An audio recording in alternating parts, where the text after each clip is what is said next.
Stiller Nation Midwest, how you doing? I'm back. Hey, it's Big J coming at you. I'm gonna talk a little bit brief about that uh, debacle of a game that took place on Christmas Day. I had some technology issues, but I'm back and everything's up and running. But let's talk about that real quick, and then we're gonna move on to Cincy. Um, the game plan, from what all I'm listening to afterwards, the aftermath, was to control the run and force Mahomes to stay inside the two ends and force him to take time to find his receivers. By that time, we wanted to be home and get the sack, strip fumble, something, strip sack fumble, anything. But when you're passing the ball, and they said the average quick game quarterback gets the ball out at around 2.5 seconds. And they do that to teams who love to bring pressure and blitz because you got to man up. And you can't stay in your zone, so you got to man up because the ball's going to come out quick. You know, you're not going to be able to probably get to your landmarks, so they man up. I'm not a corner, never was, but I get it a little bit. I understand it. So Mahomes got the ball out. They said, from what I'm hearing, all the other national people, they said he got the ball out quick. Andy Reid was like, no, we're not going to let him get knocked out. We're not going to let T.J. Watt and Highsmith and Queen and all them, or Haywood and them, give this man a hard day. And he got the ball out. They say 2.5. It was coming out around 2.3. It was there. I mean, and then I looked at the all 22. Defensively, man, I mean, we got no pressure. Some, but none. And then everybody's in Pittsburgh and Stiller Nation is complaining that we should do less zone and play more man. Well, we seen what happened on Christmas Day when you have corners out there that are not ready to play at a starting role. But I even take that back because Dante Jackson got beat bad on a fly route. And he had two guys. He had Kelsey in the middle, wide open, and he had a running back on the flat, wide open. And he actually threw the harder ball. He went deep. And from the snap, that guy just ran right past Dante Jackson. I mean, sprinted. And Dante Jackson's fast. And he just sprinted past him. I can't remember who it was. I don't know if it was Worthy or it was probably Worthy. I'm pretty sure. I'm not sure. But, I mean, that was a bad cover. And then at the time, we're in the single high. You know, so KZ got to pick it. He's playing deep center. And he can't get over there in time to do anything to help. I mean, the guy was beat from the door. Dante Jackson was beat from the door. So, and when we ran the man concepts, we didn't know where we were at, and when we went back to zone, we didn't know where we were at. We were out of place. Our team was out of place. Our linebackers. I mean, I watched the 22, and I forget the broadcast. I did watch the game, but I looked at the broadcast. I mean, the all 22, and Patrick Queen, man. I mean, we paid him a lot of money to come up from Baltimore. And he looked confused. He looked like a guy that was making $9, $10, $11 million a year, man. He looked like a guy who's a backup and didn't study his playbook, his defensive playbook. That's what it looked like, you know. And he wasn't the only one. If you look at the film, if you go back, if any of you have access to the all 22. You can go on the NFL sub website and subscribe to it. It's really good because it gives you looks that you don't see with the TV. And you can actually see it like you're actually sitting in film study. And you can stop and go for. You can do a lot with it. It's good. So if you're really a football fanatic and you're into podcasting or whatever, and you need to do the all 22 because you're going to see more than what you've seen on the TV. It's different. The angles are different. So it's just like playing football and going to go watch film in college or in high school at least. You watching film. So he was in the room. Cam Sutton seems to be one of the guys who's always in the mix when something breaks down. I cannot count how many times those DBs on Christmas Day turned around, shrugging their shoulders at each other, throwing their hands up at each other. I mean, it was on display for a whole nation to see, And it's like they just didn't study. They had the one play down on the goal line. And didn't really look at it when I was watching the game on who was the mistake. Wasn't sure, but banjo is a defensive term that a lot of defensive guys know of. And banjo is like basically it stops all the the banjo defense usually stops all that when you're stacking, when the offense is stacking receivers and they're going to cross, and you don't know who, if somebody's going bubble screens and things like that. Well, if the guy comes to you, you just take him. You get the guy closest to you. That's called banjo defense. And it works. A lot of the teams around the league use it. Pittsburgh's one of them. In this one particular play, they were in the banjo defense. So basically, they're running Kelsey in motion to see what Pittsburgh's in. Basic principles. He should have stayed with the guy. The running back was a receiver. It was Worthy in the backfield.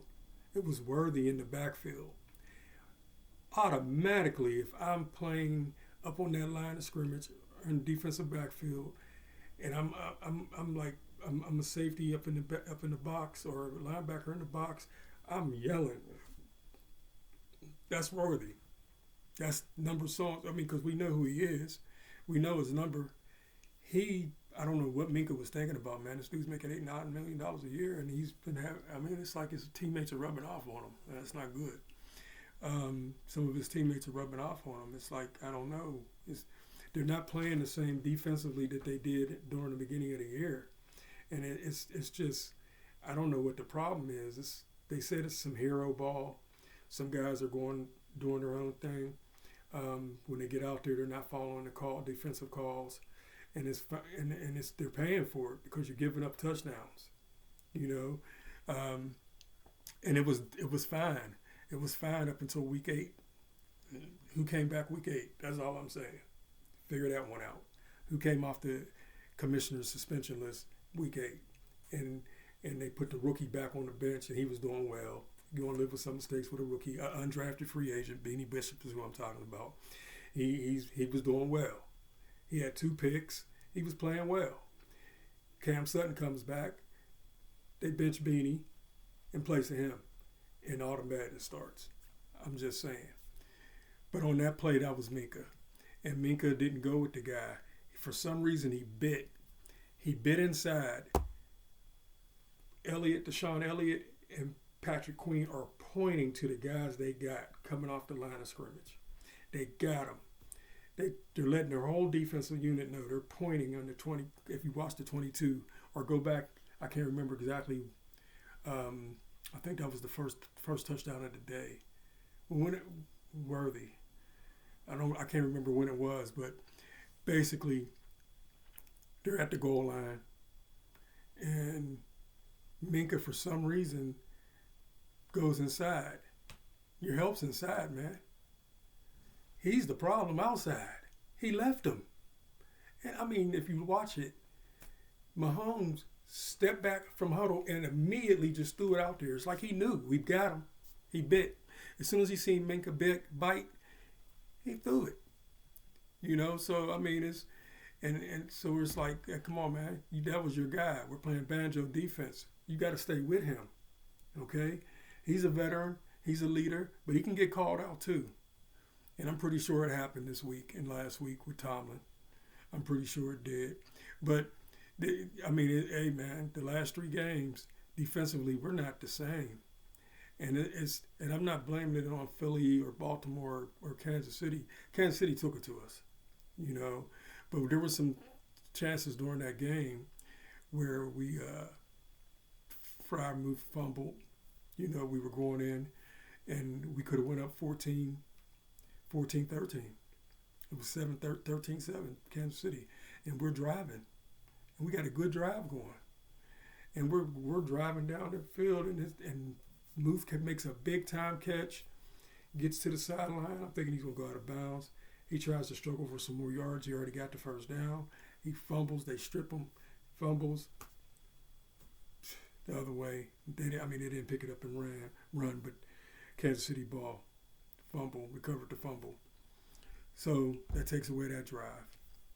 So there was a lot of self-inflicted problems.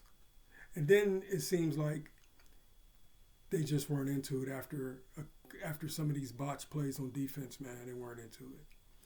You know, as far as the defensive line, they did nothing, including Haywood. They didn't do anything. They basically, I don't know. And they didn't run the ball that well. Kansas City did not run the ball well at all. Let me see here. Hunt had 20 yards, 2.2 yards per carry, 1 touchdown. He had a 6-yard run. That was his longest run. And Pacheco had 18 yards, 6 carries for 18 yards, 3 yard carry, 3 yards carry, 8-yard run long. Mahone had a scamper for 12, and Xavier Worthy had 2 runs for 10 yards. And P. Ryan had, and I was worried about him. He had 2 for 9. So they didn't do well, man. Their passing game is what got us, you know. And then our defense, and I wouldn't even say our passing game, because we looked confused. We looked, you're out on the field, you let Kelsey, probably the best tight end in the history of the NFL, run free down the hash. Nobody covered him. And then when he gets tackled finally gets him on the ground, gets him on the grass, everybody's throwing their hands up again. Somebody messed it up. And I'm pretty sure the defensive coaches, Tomlin, the defense coordinator, they figured out who it was, because they can just keep watching film. They do it more than they're going to figure out who the problem was, where the problem lies. You know, but Sutton, man, I was on KZ, but Sutton, man, put Bishop back in there, man. Let that young boy play. You know, Cam Sutton, man, he's not running like he used to run. He goes to Detroit. Detroit wasn't happy with him, but they gave him all that money. Gets in trouble. That's not my business. I'm not in the morality business as far as what you do in your home and whatever. We all got lives and we all do stuff. So I ain't into that. I'm not going to be one of those fans that talk about his personal life. That's none of my business. You weren't there, so you don't know. But I know he's not playing the same. I know he's not the same player he was before he signed with Detroit. It's evident. You know, so he's giving up a lot of plays. And he's playing a lot in the dime, too. Beanie ain't even get a snap. There was 47 defensive snaps that Cam Sutton played. Beanie Bishop, 0. What did he do to get in the doghouse? Yeah, I don't get it. But we played bad. Then people say, well, we ran the ball. Yeah, a lot of those runs came at late in the game. We did run the ball a lot. And Jalen Warren ran the ball tough in the first half, and Najee got yards in here and there. But when you're running the same play, they just ran the same exact play. I think it was in the second half. I'm not sure. Might have been second quarter. They ran the same play 3 straight times. Same formation. At least switched the formation up. Got a total of 1 yard out of those 3 runs. Come on, man. Come on. You're having a great year, and you're messing it up. I don't know what's going on, what happened all of a sudden, but something's wrong. And I don't think it's football. I think there's some other issues in that locker room, but I'm not in there, so I don't know. But you don't dominate on defense all year, and then all of a sudden it's just gone like you turn back into a frog. You're Prince Charming, then you turn back into a frog. That doesn't happen. Something's going on, and I just don't know what it is. The coaches do, but they're not going to talk about it. It stays in the locker room. They'll just fix it. They'll attempt to fix it, But corner-wise, Joey Porter will be back for the Cincy game. I'm going to move on from Kansas City, man, because that's disheartening. That was a bad display of football by Pittsburgh the other day. The confusion on D. It's one thing to get beat. You get beat, man. You lose, but you battle. It looked like they gave up. It's like on defense, they were just tossing their hands up in the air. I mean, it was visibly, you can see it if you watch the game. I mean, I know if you're a Chief fan, you probably wasn't really paying attention to it. But Steeler fans, we watching them. And they're throwing their hands up. Minka's turning around. Patrick Queen's yelling, pointing at Minka. And it's a bunch of confusion back there on that back end. And I don't know what the problem is. It wasn't like that before, and now all of a sudden it's an issue. So something's going wrong. I don't know. But I tell you what, if we play man-to-man defense against Cincinnati like we did against Kansas City, we're going to lose. Okay? So I'm going to transition into Kansas City. But first, I want to give a shout-out to my sponsors. People of Color Beauty, based in Los Angeles. It's a nail polish company. Just go on Instagram, any of your social media sites, and People of Color nail polish, and you'll be able to get that information. She has her product in stores out in the Los Angeles area and other stores. She's trying to get into the Midwest market, and then she is on Amazon. It's a great product. I've been doing a lot of research on it. It's good. It's a great product, and we need stuff like that in our community. So, that's something that we need to focus in on. Just because we can't see it or it's not us, we can't act like that, man. We got to help people. We got to help one another. Too many of us see people doing things and we get jealous or get envious of what they're doing and don't want to help them or try to find ways to knock them down. But she's doing her thing. And anything I can do to help, because she's helping me, I'm going to help her. Then there's DJ Foots, local DJ. You can go to his business page, DJ Foot's Facebook page, and he has all his information on there. If you have any events that you need, that you want to schedule, weddings, whatever it may be. I think he might even do bar mitzvahs. I'm not sure. Call him and ask him. But he does a lot of DJing, and he also cooks. We haven't even got into that yet. He's a caterer, so he's pretty good with it. But DJ is his thing. Juke House, other events. I know he's done some parties on the run with some Cincinnati. I got them on the brain. Kansas City Chief fans going to Houston and doing some things down there with them. So if you have an event locally and you need a DJ, make sure you holler at him. Go to his Facebook page, DJ Foots. Capital letters, because there's some other DJs on there, DJ Foots, but they're small. His pops up, DJ Foots, capital letters. Put in there, all his information, price list, and everything, hours, everything's on there, and his Yahoo email's on there too. So if you want to talk to him and try to schedule something, he'll get back to you too. He's very good about business. And then I have my barber, Taz the Dreadlock Barber. His company, Young Blade Fades, All Natural LLC. He's been in the business a long time. When I go in there, I don't even got to tell him. I mean, I just had a hat on my head, but I got a nice little fade. This is a couple days old. I got at least 3. I go sit in the chair, I don't even got to tell him. He already knows. He's been cutting my hair so long, he already knows. With the exception when I had dreadlocks. He should just give me a line and trim that up. But now, the whole thing, he's been doing this for a couple years, and I'm happy. I don't even got to say nothing. You got a good barber, and he know what you want, unless you change it. And he cuts out of hair out of Jazzy's Barbershop, located in Grandview, Missouri, off of Blue Ridge. Then there's Compass Timepieces. It's a upscale upper echelon, high-end watch company created and owned by an African American by the name of David Carrington. He's based in Los Angeles also. If you go on there, Compass Timepieces, I have information on my Facebook page, my Instagram, my X, everything. I'm on all my social media networks. I have stuff about him and all my sponsors. So if you need any information with them, you can contact me, and I'll get it to you.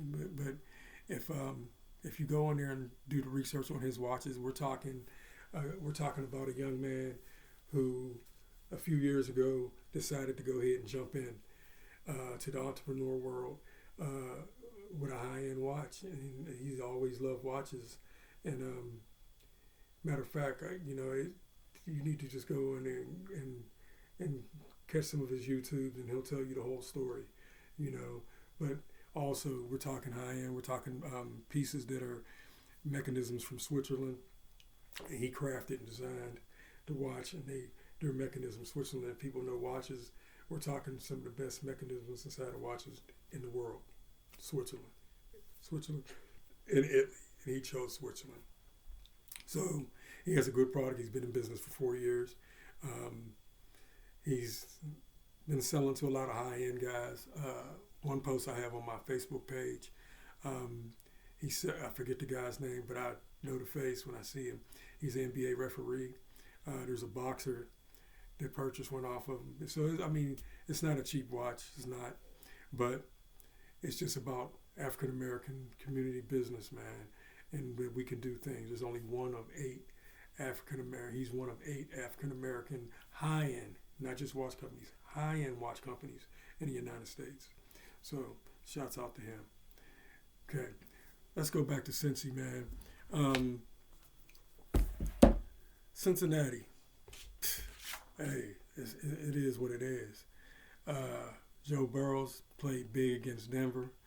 They're on a 4-game winning streak.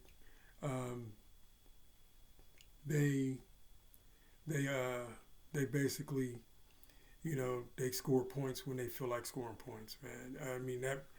That receiving core of the tight end, Garcecki, there's another tight end. He blocks more. He's bigger, but Garcecki usually the guy comes in and catches passes. But the other guy catches some, but I looked at his stats, not as many as Garcecki, and the other guy's the starter. But you would never know it because Garcecki's in there a lot, along with Jamar Chase and T. Higgins. And then there's a young man, that's so hard to pronounce his name, Losivas, first initial A. Las Venas.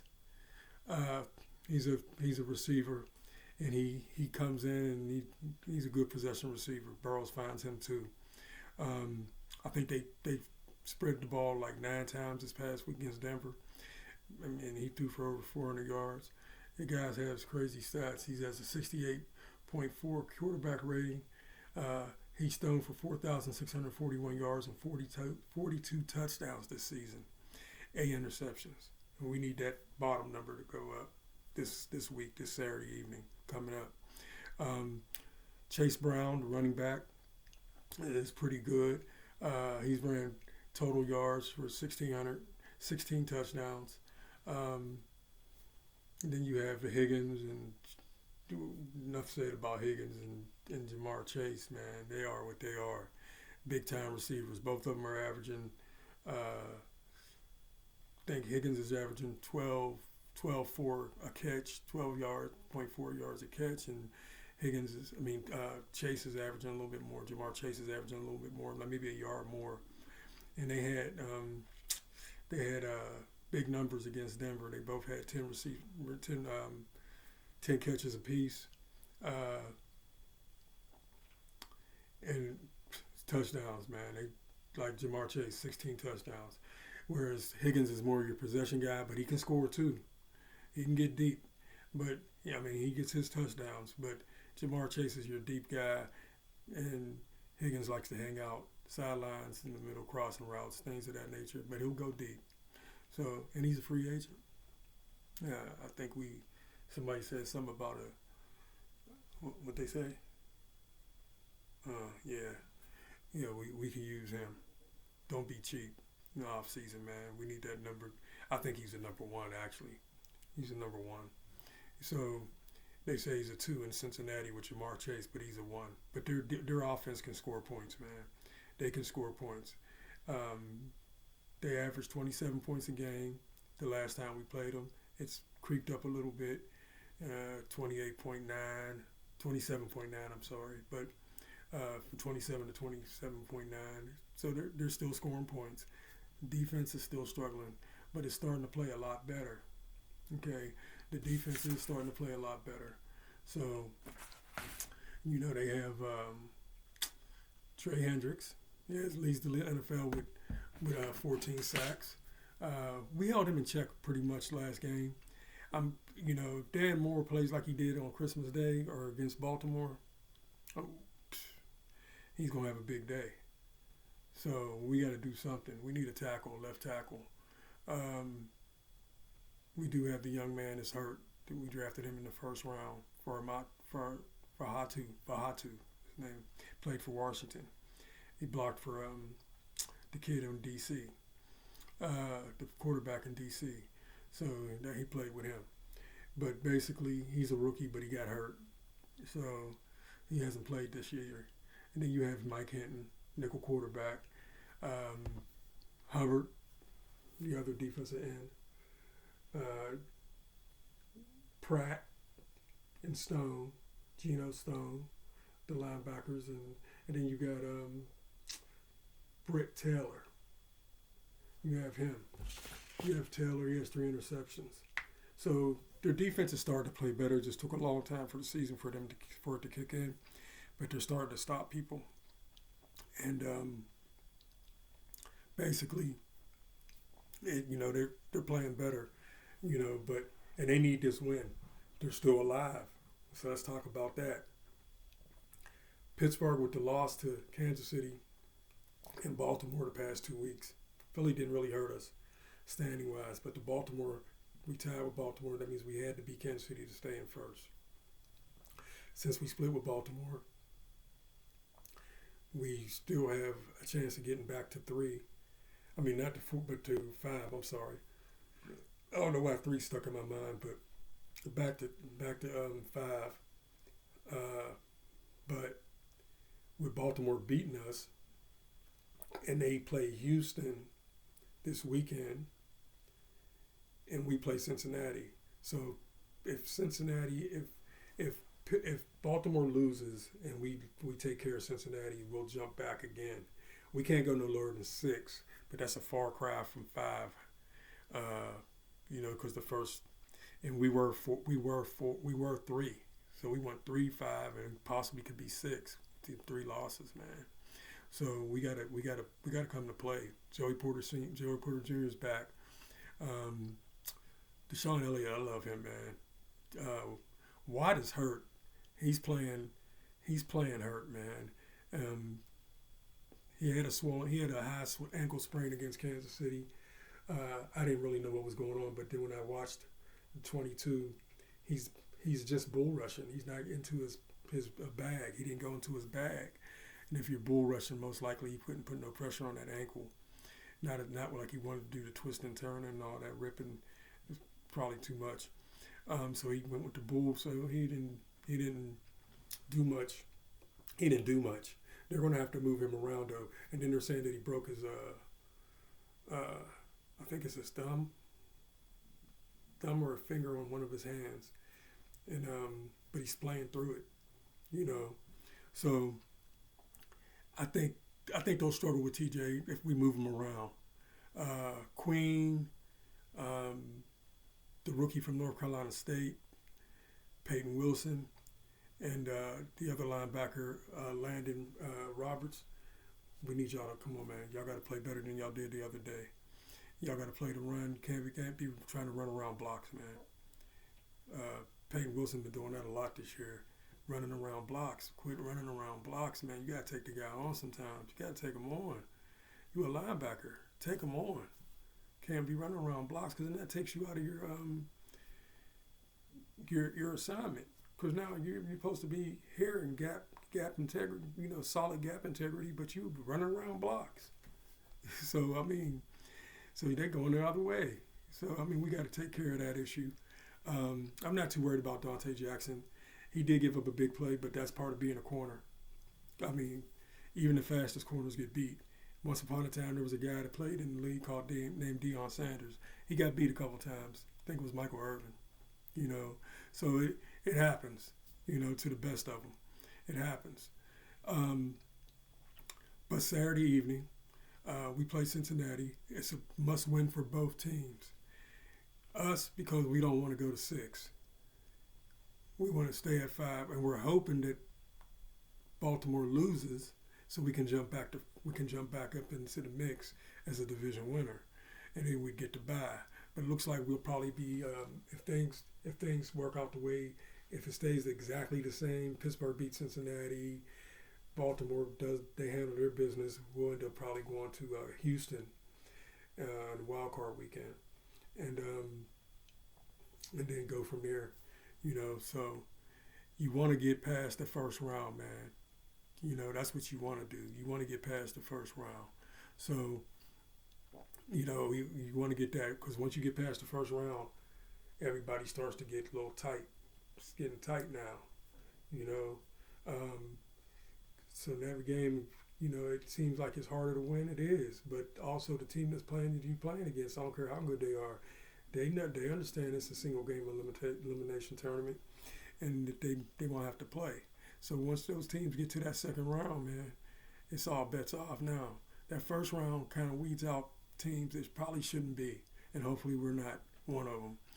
But if maybe you're just on the cusp of making the playoffs, or your season ended really bad, kind of like what's going on with us right now. It's not like it was at the beginning of the year. So basically, we just got to do some work, man. We got to take it to Cincinnati on Saturday evening, and then we got to come back and get ready for the playoffs, man.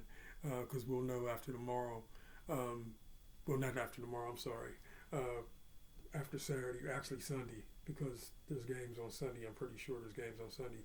The playoff picture will take fold. Like those who are on the cusp will either be in or be out, and those are in either will stay in or drop to a lower seed, but they'll be in the playoffs. So it's that time, man. It's playoff season. It started against Philadelphia, and we 0-3. We just keep getting back. We just keep getting chances to play again. It's not single game elimination. We got to take care of business. That means we got to fix a lot of stuff, and that communication stuff in the back end has to get fixed. Blocking wise too. Damn Moore, man. He didn't. He made you. Want to run out there and just basically give me your jersey and bring in the next left tackle right now, because the last 3 games, this dude. I don't know, man. His pass pro is bad. It's terrible. His pass pro is terrible, and he run blocks pretty weak. But I was on Christmas Day, a buddy of mine who I'll have on the show soon, text me, and he said, "Your left tackle's garbage." And I said, I don't have anything to say. You're absolutely right. And he just started LOL. And he played like garbage, man. Played like garbage. You got to do better. So, because you're going to have your hands full. Trey Hendricks is he got 14 sacks for a reason. So, we need to shore up some things, man, and keep mixing up. Russell got to play better as a quarterback. He needs to, come on. So, he gave up. Pickens gave up on a route, on a crossing route. So you threw it into the end zone. Pickens wasn't there, and there was a Kansas City Chief player there. Russell, you've been in the league too long. You just eat that. And quit running into sacks. You're going right to left. Go step up. Step up. When you usually step up, because they're not thinking you're going to run, that's when you got that 19-yard scamper. But you fumbled it. But you still got it. And then you got another one the other day. Okay? So step up. Step in the pocket, man. Quit stepping side to side. You're making it tough on your offensive lineman. You got a young offensive line. You have a guy who's a veteran on the left side, but he's average. You have a second-year guy on the right side who's a great run blocker, still learning his pass pro. You got a guy playing right guard who, if James, what's his name, our guard that got hurt, if he wouldn't have got hurt, this guy wouldn't even be playing. So Mason McCormick wouldn't be playing. Famatu, he had a bad game against Kansas City, but he's allowed to have one. But we didn't need him to have one. But I mean, because he's a pro. He's been doing this a long time, and usually he wins his battles. And Dan Moore, man, I don't know. And Zach Frazier played one. He played great. Today he got Stiller Rookie of the Year. So I think that was deserving. I really do. So we need to get Mike Williams, George Pickens, Calvin Austin on the same page, and fill it in with. I don't think Skoranek is playing. I think he's still out. I mean, Scott will have to step up, and then you got Van Jefferson. Van Jefferson's he's solid. He'll catch the ball when you throw it to him, so that's a good thing. And you know, he did start at the beginning of the season until Calvin Austin just came in and secured that position. And then when Mike Williams came, Mike Williams he played a lot of snaps. I'm looking forward to seeing that because I think there's going to cause defenses a lot of problems because Mike Williams is just learning our offense. And I know he's a veteran. People say, well, it's just nomenclature. Yeah, but it's an atmosphere and culture too. And I said this on another podcast before. So I think he got 4 targets this time. They threw it at him 8 times. He had 4 catches. They threw at him 8 times, 8 targets. And then you got Pickens. He just got to get more mature, man. He whines too much. He's doing too much. He can be a big-time receiver. Do I think he's a 1? No, I don't think he's a 1. I think he's a solid. He could be a 1. He can be a 1, definitely. But he got to learn to run some other routes. The fly route, the back shoulder catch, great. It makes spectacular highlights, and it gets us deep down the field a lot of times. It does. But he needs to run other routes. He needs to learn that route tree. So, and I think he knows it. They just, for some reason, those are the routes they have him running. But if you set him into the middle on a crossing route, you don't think the defense is going to collapse on him? That's George Pickens. They're going to collapse on him. You can't have him floating in the middle because now if he catches the ball around the hashes, now you got to get him on the ground. And he's already proven that he could take it to the house.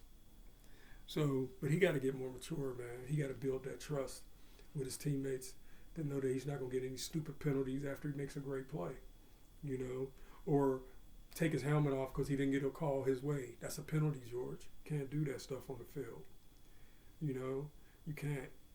And then Mike Williams, if that happens, Mike Williams is deep, or vice versa.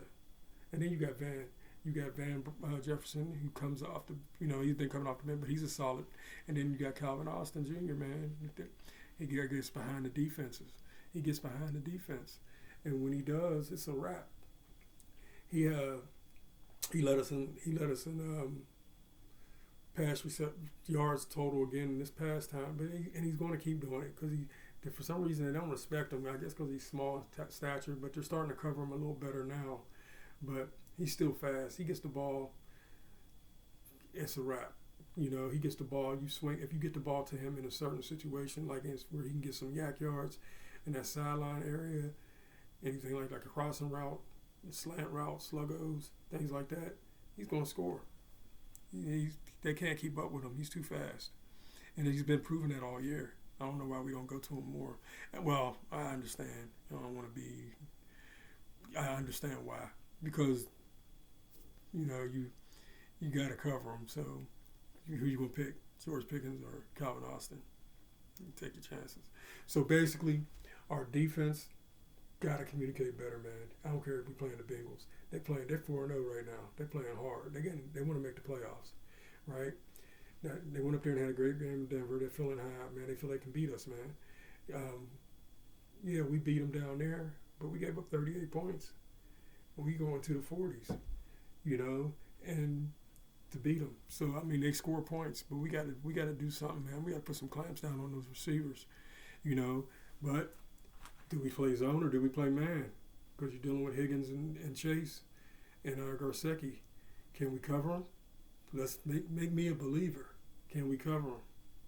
And it's probably the first podcast I had where I went so negative at the Steelers, but that Christmas Day game really bothered me because they looked like they gave up. And I'm a former athlete, and that's just not in your DNA to give up, So, and that's what it looked like. I'm not saying that's what happened. I'm saying that's what it looked like. It's definitely a communication issue. Definitely on that back end. There's something going on back there, and I don't know what it is, but they need to fix it if we want to get past Cincinnati and move further into the divisional rounds. We got to fix it, or else we're going to be at home again like we were after Buffalo beat us. So, last year. So, I'm just saying. But, by the way, I'm going to do a college podcast coming up here soon. I'm also going to have I'm going to get my sponsors on my podcast via video screen, and I'll let them have their space and time, and they can talk to you more about their product, and also just basically some questions, and let them answer them. And I think that'll be. I wanted to do 2 and 2 because I have 4, but I think I'm gonna give them their own space, so it'll be planned out. Then I have a football camp of a guy who's starting a camp. I'm not gonna say his name or anything because I don't want nobody to try to sabotage him. But he's working on a camp right now. He does have a following, as far as kids, high school kids, coaching high school and things of that nature, and the younger kids too. So he wants to come on, and he said he wants to come on and talk about his new camp and his new endeavor. He wants this to be an annual thing that he does a couple times a year in the summer and so forth. So I'll be glad to get him on here. And then we're going to definitely do a playoff next week. I'll have guests in here with me. We'll talk about every team, NFC, AFC. That Detroit team, ooh, man, they're really good. They're really good. Just thought I'd throw that in there. But basically, we'll talk about that in the AFC playoff picture. Some quick matchups, like what do we think this will happen in this game? Whatever.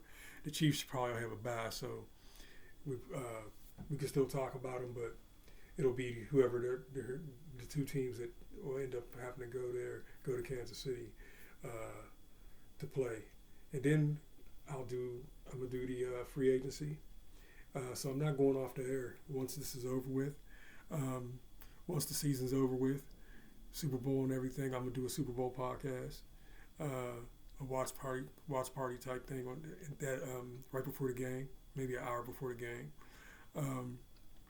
And then I'll definitely do free agency. And I'll do every team. And I'll do as many players as possible, but I'll concentrate on Pittsburgh Steelers. And I'll concentrate on the AFC North and the AFC West because I live in Kansas City. So I'll definitely concentrate on them too. But I'm glad you joined me. Went a little longer this time. I'm getting more comfortable. My graphics are coming. I got them. I just paid for them today. So you're going to see a new look coming up soon, hopefully sooner than later. So basically, I see you, Steeler Nation, Midwest. Stay tuned. Have a good rest of your week. Have a good New Year's Day, and a good New Year's Eve. And stay safe, man. Use Uber, or take somebody with you that doesn't party. They like to party, but they drink soda or juice. Do that, man. Don't get yourself in trouble this weekend. And any players out there, hey, man, especially these high school guys, and I hate to go here, but I got to. High school guys, be careful, man. A lot of young guys out here, man, don't understand that life is precious, and they're just willing to take one at any time. There's always something around the new year, man. So be careful, man. Be careful. If you got any watch parties to go to, shelters, shut-ins, that seems like churches, that seems like those are good options nowadays, man, with all this gunplay. But Steeler Nation Midwest, thanks for joining me, and I'll catch up with you. See you next time.